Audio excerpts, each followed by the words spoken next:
નમસ્કાર ખેડૂત મિત્રો, કૃષિ ધરા યુટ્યુબ ચેનલમાં આપ સૌનું હાર્દિક સ્વાગત છે। તો આજે આપણે એવા મહત્વના સાધન વિશે ચર્ચા કરવાના છીએ જે પાવર ટીલર, જે બાગાયત જે વાવેતર હોય તેમાં આશીર્વાદરૂપ છે આ આંતરખેડ માટે।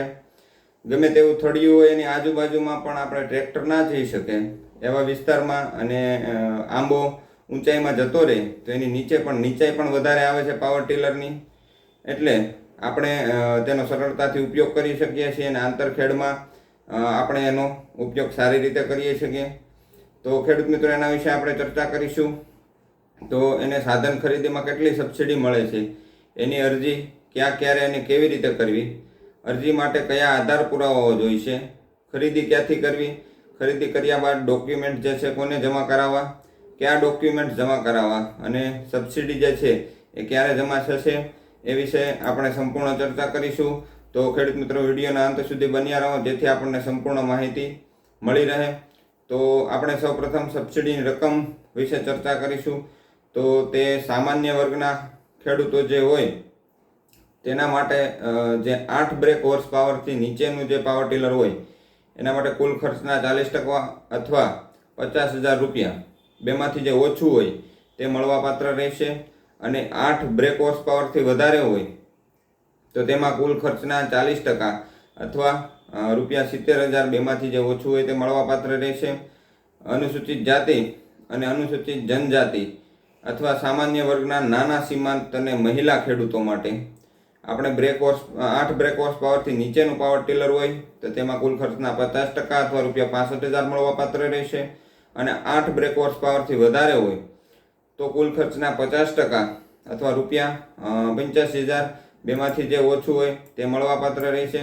તો આપણે એની ઓનલાઈન અરજી કઈ રીતે કરવી, તો CSC સેન્ટર એટલે કોમન સર્વિસ સેન્ટર સિટીમાં હોય ત્યાં કરી શકો છો, ગ્રામ પંચાયત હોય તો તેમાં VC પાસે અરજી કરાવી શકો છો, સાયબર કેફેમાં પણ આપણે અરજી કરી શકીએ છીએ અને પોતાની જાતે પોતાના મોબાઈલ દ્વારા પણ આપણે જાતે અરજી કરી શકીએ છીએ। તો એના માટેનો વિડીયો આપણે યુટ્યુબમાં અપલોડ પહેલાંથી જ કરી દીધેલો છે અને એની લિંક જે ડિસ્ક્રિપ્શનમાં આપણે મૂકી દીધેલી છે, તો ત્યાંથી આપણે વિડીયો જોઈને અરજી પોતાની જાતે કરી શકીએ છીએ। તો કઈ તારીખથી કઈ તારીખ સુધી, એટલે તારીખ 27 માર્ચ 2026 થી 26 એપ્રિલ 2026 સુધી એના જે ફોર્મ છે તે ઓનલાઈન આપણે ભરી શકાય છે।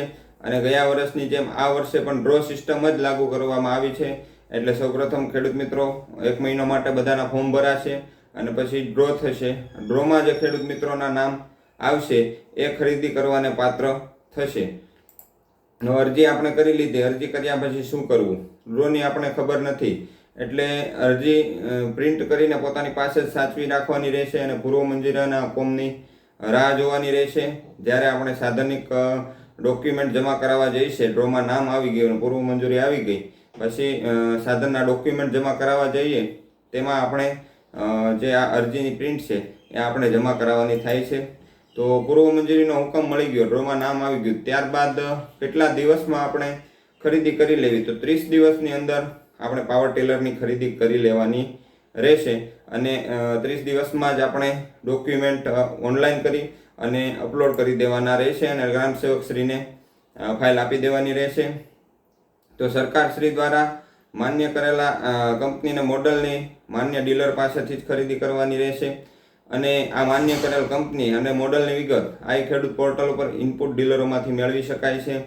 જે આ ખેડૂત મિત્રો આપણે આ ખેડૂતમાં જઈએ એટલે કંપનીના ડીલરમાં આપણે ક્લિક કરવાનું છે અને ત્યારબાદ આપણે જે છે એ ખેતીવાડી યોજનામાં ક્લિક કરવાનું છે, ખેત ઓજાર સાધનોમાં ક્લિક કરીને પાવર ટીલર સાધન સામગ્રીમાં આપણે ક્લિક કરશું અને શોધો ઉપર ક્લિક કરશું એટલે આપણને ઇનપુટ ડીલરોની વિગતો આપણને મળી જશે કે આપણા જિલ્લાના અને આપણા તાલુકાના કયા કયા ઇનપુટ ડીલરો છે। આપણે મંજૂરી મળી ગઈ, ખરીદી કરી લીધી અને ઓનલાઈન ડોક્યુમેન્ટ આપણે કરી દીધા, તો એ પછી કયા ડોક્યુમેન્ટ આપણે ઓફલાઈન જમા કરાવવાના છે, તો સાધન સહાય ફોર્મ એટલે ચેકલિસ્ટ જમા કરાવવાનું છે, ઓનલાઈન અરજીની પ્રિન્ટ જમા કરાવવાની છે અને સંયુક્ત ખાતેદાર જે હોય 8માં 1થી વધારે નામ હોય તો તેના નામ અને સહી અને નીચે 2 સાક્ષીઓની સહી, જે પ્રિન્ટ આપણે ઓનલાઈન અરજીની પ્રિન્ટ સાથે 3 પેજમાં આવી જશે। પૂર્વ મંજૂરીનો હુકમ, અસલ ખરીદીનું પાકું બિલ જે છે રજૂ કરવાનું છે, આ ખેડૂત પોર્ટલ પરનું ભાવપત્રક અને આઈ ખેડૂત પોર્ટલ પરનું ડીલરનું માન્યતા પત્રક આપણે રજૂ કરવાના છે. ત્યારબાદ આધાર કાર્ડની નકલ, બેંક પાસબુકની નકલ અથવા કેન્સલ ચેક. SC ST ખેડૂત મિત્રો હોય તો તેના માટે જાતિનો દાખલો. દિવ્યાંગ ખેડૂતો હોય તો તેમાં જે દિવ્યાંગનું પ્રમાણપત્ર છે તે રજૂ કરવાનું થશે.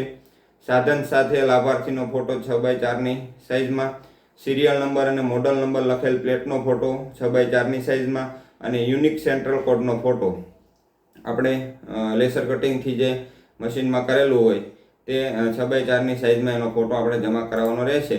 આપણે આ બધી પ્રક્રિયા પૂર્ણ થઈ જાય પછી એક દિવસ નક્કી કરવામાં આવશે જ્યારે તાલુકાનો કેમ્પ ખેતીવાડી શાખા દ્વારા કરવામાં આવશે. જે સ્થળે ગ્રામસેવક શ્રી આપણને બોલાવે તે આપણે સાધન લઈને આવી જવાનું છે અને પોતાના સાધનની ચકાસણી કરાવી લેવાની છે. જો માન્ય મોડલ કંપની બધું બરાબર હશે તો થોડા જ મહિનાઓની અંદર તમારા ખાતામાં જે સબસિડીની રકમ છે તે જમા થઈ જશે.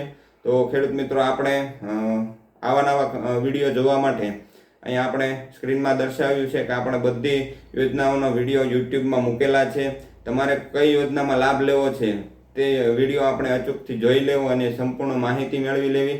તો ખેડૂત મિત્રો, આ વિડીયો તમને સારો લાગ્યો હોય તો આ વિડીયોને લાઇક કરવો, પોતાના ખેડૂત મિત્રોના ગ્રુપમાં આ વિડીયોને શેર કરવો એટલે કે વોટ્સઅપ ગ્રુપમાં મોકલી આપવો અને અમારી કૃષિ ધારા ચેનલ છે તેને સબસ્ક્રાઈબ કરી લેવી અને બાજુમાં જે ઘંટડી જેવું નિશાન છે બેલ આઇકન તેને દબાવી દેવું, જેથી અમે અહીંથી વિડીયો જે મોકલતા હોઈએ તે આપ લોકો સુધી વહેલાસર પહોંચી શકે અને આપણે યોજનાઓની સંપૂર્ણ માહિતી મળી શકે. જય જવાન, જય કિસાન.